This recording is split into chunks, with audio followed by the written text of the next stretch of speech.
Munti ka na ako, mountain Yung ko direct na yung gano'n, biglang lalim. Oo. Hindi, Sa may hindi. sa may parang bayan ako tayo nun eh. Walang ilaw kasi.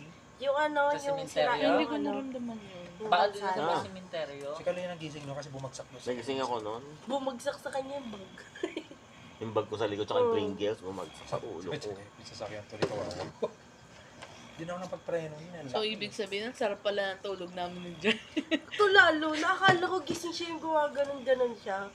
So sana sabihin ko, Kaloy, sumandal ka na, nahawa ako sa'yo. Pero tulog na pala siya. Wala, Oo, borlog tulog na ako. pala siya nun. Pero gumaganon siya, kusa, umaangat kusa.